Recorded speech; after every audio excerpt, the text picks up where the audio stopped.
Smart বাংলাদেশে যদি যেতে চাই, স্মার্ট সিদ্ধান্ত যেতে হবে, আমাদেরকে এই জায়গায় লিপ ফর্ক করতে হবে। লিপ ফর্ক মানে ব্যাঙের লাভ দিতে হবে। আমরা অনেক পিছিয়ে গেছি। আমরা অ্যাকচুয়ালি এখনও এখানে হাঁটি হাঁটি পা পা যাবো কি যাব না এই জায়গাতে পড়ে আছি। সো এখানে মূল ভূমিকা শক্তি কিন্তু আপনাদের, যা ইঞ্জিনিয়াররা আছেন। এখন এখানে অনেকে আছেন ট্রেডিশনাল ওয়েতে অনেক জায়গাতে আগে পাশ করে আসছেন, আমাদের বয়সী যারা বা আমাদের আগের ব্যাচের বা পরের ব্যাচের যারা আছেন টেকনোলজি ফ্রেন্ডলি না।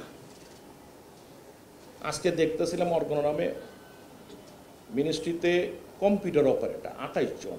আমি জিজ্ঞেস করলাম কাজ কী করে, বলে ও স্যার ড্রাফট করে।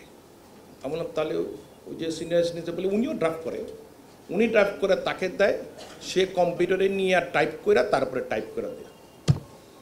আপনি কি মনে করেন স্মার্ট বাংলাদেশে এটার কোনো জায়গা আছে? আছে? বলেন না আছে? নিজের কাজ নিজে করতে হবে। এই তো প্রফেসর সব বললো নাই, আমরা কি তাই জায়গা করি?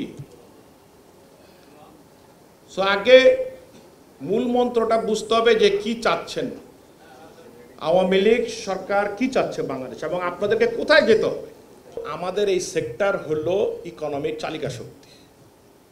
এখানকার প্রত্যেকটা ইঞ্জিনিয়ার প্রচণ্ডভাবে ডেডিকেটেড কাজ করেন। তারা কোনো শুক্রবার শনিবার নাই, বিশ্বাস করেন বা না করেন, যারা আছেন তাদেরকে জিজ্ঞাসা করেন, 24 আওয়ার কাজ চলে, আমার মোবাইল খোলা থাকে।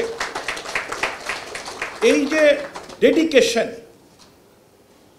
এই ডেডিকেশন বৃথা যাবে যদি আমাদের স্টাডি এবং লার্নিংয়ের মধ্যে না থাকি,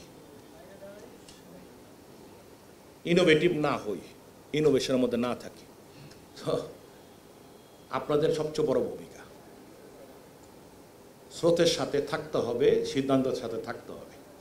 আপনাদের ডিসিশন মেকিংয়ের কারণে কিন্তু বাংলাদেশ পিছিয়ে যেতে পারে। যে আপনাদের এখানে বিন্দু মাত্র ডিসিশন মেকিংয়ে যদি আপনার দ্বিধাগ্রস্ত হন, কনফিউজ